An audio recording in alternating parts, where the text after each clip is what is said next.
Hello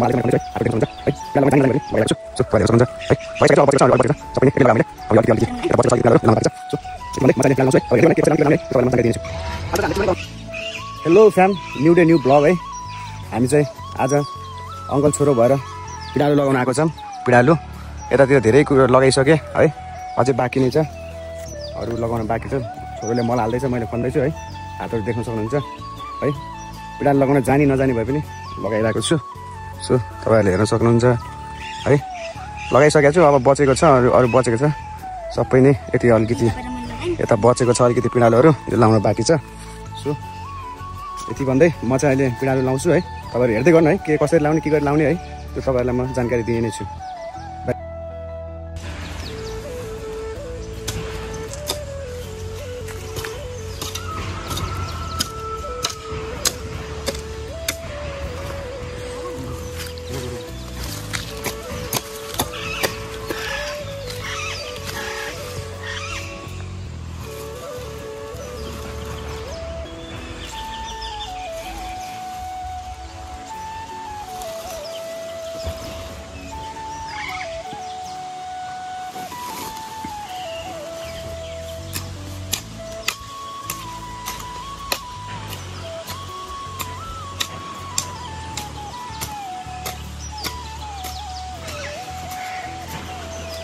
यति गरेपछि चाहिँ हाम्रो पिँडालु रोपाइ सकिन्छ। हामी फेरि अरू ठाउँ पनि ठाउँहरू लगाउँछौँ।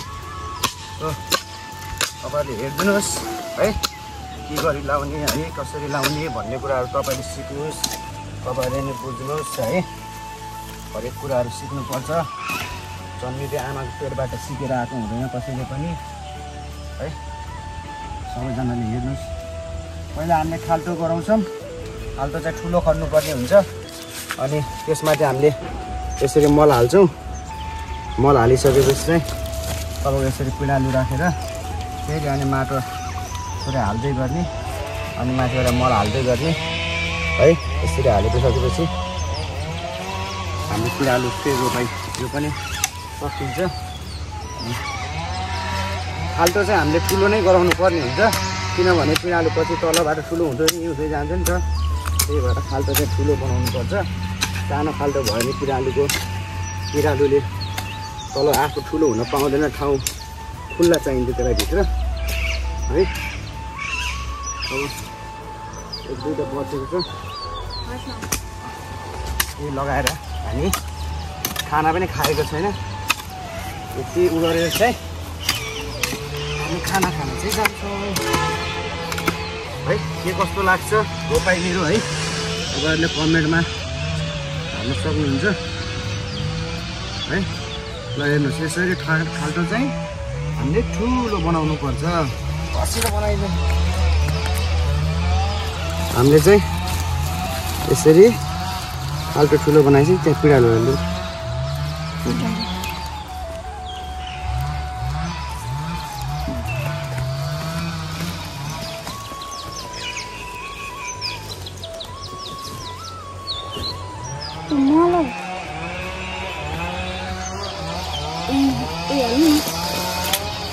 अब बेलना ये बने हाँ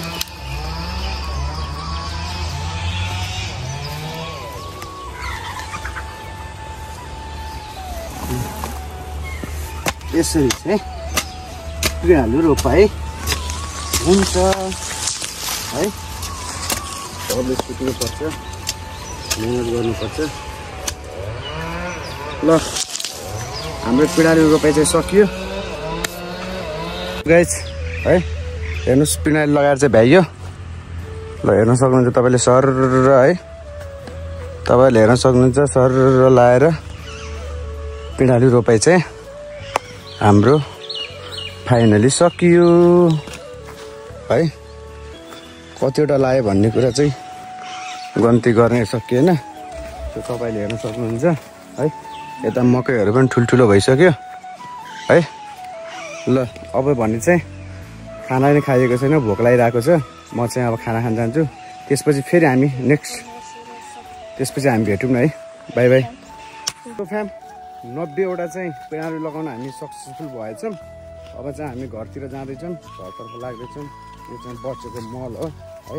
छोरो चाहिँ यता छ छोरोले चाहिँ उ बोकेको छ कोदालो है म चाहिँ मल बोकेर जान लागिरहेको छु हाम्रो घरबाट पनि खाना बोलाउनु भयो 90वटा लगाइदियो होइन 9500 लगाइदियो लेसी छोरो अगाडि छ अङ्कल पछाडि यसो है ल यति भन्दै अब चाहिँ हामी घरतिर लाग्दैछौँ है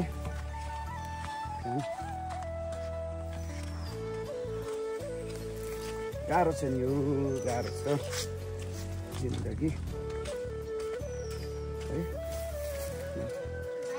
हामीले चाहिँ टुटु कोदाले नबोला राखेर फ्यान अब चाहिँ हामी हात खुट्टा धोएर खाना जानुपर्ने हुन्छ अङ्कल छोरो भएर है नै काम गरियो आज दिन है मौसम पनि एकदम राम्रो गरेको छ शीतल छ है